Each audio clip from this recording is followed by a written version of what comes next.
Good morning, y'all. Shade Tree Joe again. One more round of stories from the patrol car before we go ahead and get into the second half of the tennis ball shenanigans story. I'm going to take just a second here. Give me a minute. We're going to go ahead and discuss the community, not competition philosophy that's going on. Coastal Auto Reaction, Mortsky's Garage, Robert's Garage, and I'm drawing a blank. My coffee's not kicked in this morning. Anyway, I really support the idea that they've got going on here. You know, there's a lot of smaller channels. For me, I don't do this with hopes and dreams of becoming notorious or rich and famous off internet money. I do this for the fun of it. You know, if you like it, you like it. If you don't, you don't. There's other channels out there, and that's kind of what this is about. There's lots of small channels out there that have great content. One of my new favorites is the Backyard Alaskan. This young man's 20 years old. He's self-taught auto mechanics. He reminds me a lot of myself growing up. And so I really enjoy his content. I like watching I like watching him do what he does. And so I'm going to throw that out there. Guys, you know, it's great that there's big channels out there. Some of them have got amazing content. Some of these small channels, they've got amazing content. Give them a shot. I do this with my cell phone. I don't have any experience in video editing. I am a YouTube noob. Everything I'm doing is with my phone. I don't have a fancy GoPro or anything like that. I don't have editing software that I use. I use my phone, and obviously when you look at my content, it shows. I know that. I accept that. I would like to learn more, and as time progresses, I really would like to go ahead and have a more professional content for you. But in the meanwhile, this is what I do, okay? This is how people get started.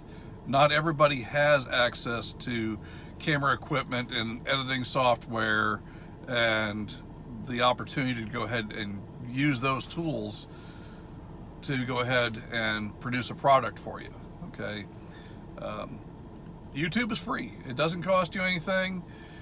Like I said, the smaller channels, if there's somebody out there that you want to recommend, by all means, go ahead and recommend them. You know, I'm sure they can use the support. There's a couple of locals I've started checking out now. Puddin's Fab Shop over in Tecumseh, Oklahoma. Jackin' with John up in Tologa, Oklahoma. I've never met these individuals, but they've got some nice content. You know, good, clean information, and that's what the internet should be used for. Help each other out. Go ahead, share information, share ideas. Maybe you know how to go ahead and rebuild a Holley carburetor and dial it in. If you know how to do that, and you're comfortable doing that, and you're comfortable with sharing that information, pass it along to somebody else. Not everybody's into EFI. Not everybody has a computer and the knowledge to go ahead and write custom tunes. If you know how to do that, sure, share that content too. You know, share the information. That's what it's out there for. Okay, off my soapbox now. So the second half of the tennis ball shenanigans, like I said, the first half, Gary's sister worked at the Resort Pro Shop, and she had access to the practice balls, which by virtue of relationship meant that we had access to the practice tennis balls. And so when I was growing up in Carefree, Arizona, there was 2 full-service gas stations. There wasn't necessarily a declared competition between the two of us. You know, full-service gas stations were a rarity even then in the 1980s, and we were about a mile apart from each other.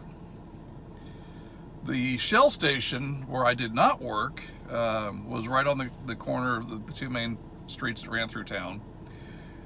And they had this big yellow metal cabinet off to the side of the building that they kept used tires in, because being out in the middle of nowhere in the Arizona desert on the north side of Phoenix, sorry, my nose itched. You didn't necessarily have access, you darn sure didn't have access to a Walmart and a tire center. You got what you could, it's kind of like the farmers out here in Oklahoma, they buy used tires all the time and then turn around and sell them for farm use, on your implements and whatnot. So anyway, they had this big metal tire cabinet out there, and because it contained merchandise, well, they had it alarmed. And about a quarter mile up the road, the alarm company headquarters was right up the street. And the alarm company had these patrol trucks. These were little yellow Nissan hard body extended cab pickup trucks. And they would have a key box in the truck, and each account that the alarm company serviced had a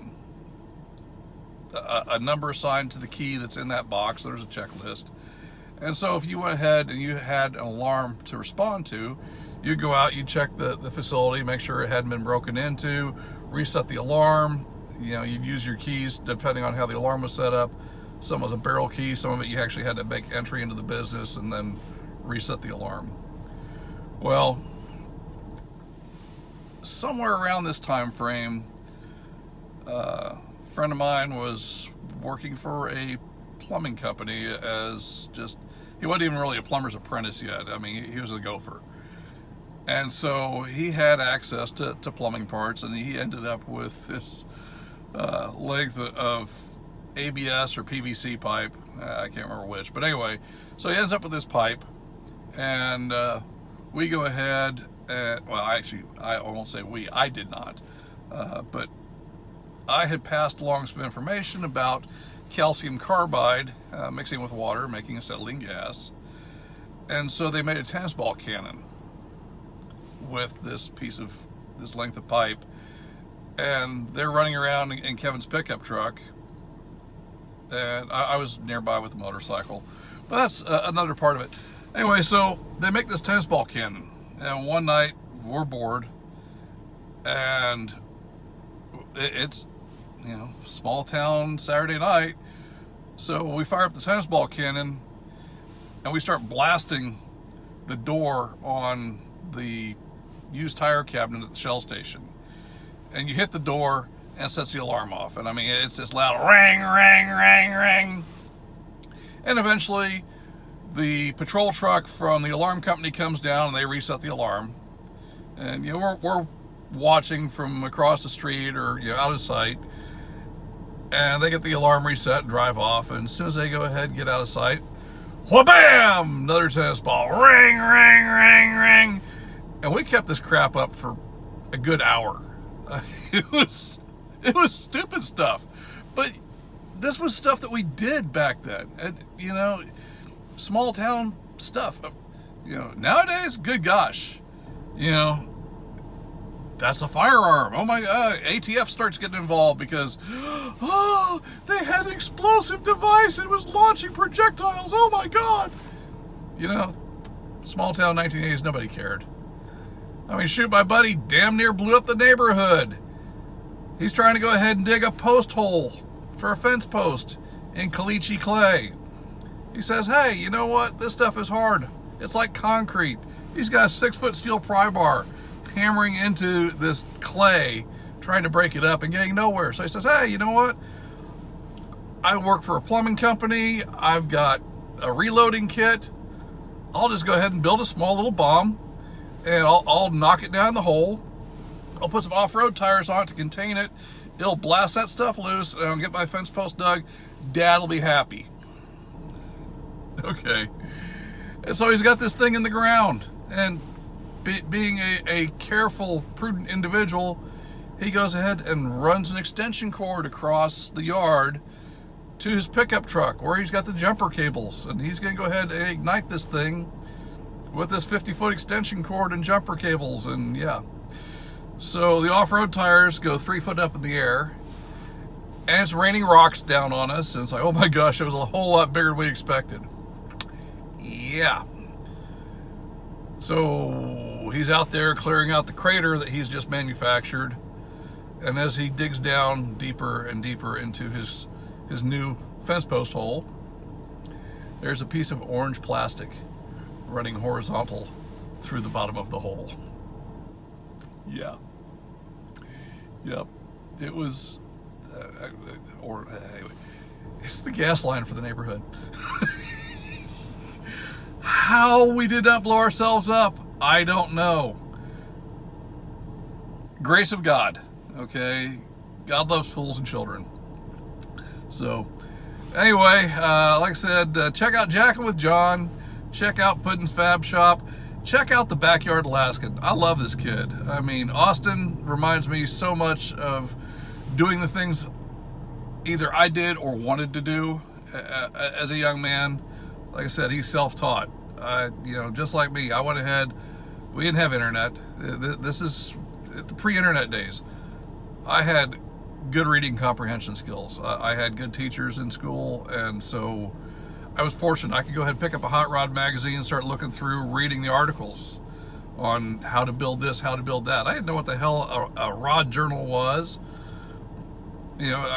but in the context of the article and the way the word was being used, okay, yeah, I started to figure this out. Okay, so a rod journal, cam journal, okay, we're talking about the opening that the camshaft slides into, the bearing surface where the cam resides. Okay, I understand this now. This makes sense to me. And so this is how I learned. And then from there, hanging out at my buddy Kevin's house, helping him pull an engine with his dad, old timer from back in the day, back when Cave Creek was a mining town. He would go ahead and he would share information with us, and he would tell us, hey, this is how you do this, this is how you do that. And I absorbed it. And we don't have a lot of that going on now. I mean, sure, there's channels out there that will go ahead and help you to go ahead and do a certain task. But at the same point, somebody's got to have that knowledge to pass along. Okay, and if you just go ahead and watch a video, do you necessarily absorb it? Maybe. I mean, some do, some don't. I'll tell you right now, I still go ahead and refer back to the old paper books. I've got the big yellow book of knowledge, which was the factory assembly manual for the 94 Dodge pickup truck that I went ahead and based Ethel on, because it's got the wiring schematics. I'm not an electrician by any stretch, but I can read a schematic and figure out, okay, I need to go ahead, this is the wire right here that is this circuit that controls the windshield wipers or whatever. And that's how I've made things work with Ethel. That's how I figured out how to make it run. That's how my dash cluster works, because it's all connected to the correct wires in the factory harness. But I had to go ahead and figure it out through that book. There's nobody on the internet that's going to tell me how to do that. Believe me, I've looked. Nobody makes a standalone harness for a 5.9 Magnum motor. Okay, there's a couple shops that will take a factory harness and pare it down for you, but that's about $900 that I'd really rather spend on something else. So you do what you have to do. You learn how to go ahead and make things work for yourself. And we can go ahead and share this information on the internet. We can go ahead and help each other out. If you got a question, post it up. Somebody, if I don't have an answer, I'll go ahead and find somebody that does have an answer, or somebody else that does have an answer should go ahead and drop right in and say, hey, okay, great. If you disagree, that's fine. I understand that. Disagreeing is part of everyday life. Okay, you don't have to agree with everything I say or do. I understand that. We're all human. We all have our own ideas and our own opinions. At least we should. That's what makes the world go round. So, given that, if you don't like my content, feel free, move on. I don't care. If you do like my content, great, wonderful. Give a thumbs up, give a ding, follow along. I'm more than happy. More than happy either way. Like I said, I don't do this for profit. I don't do this for hopes and dreams of riches and internet fame. No, this is something I do for entertainment enjoyment.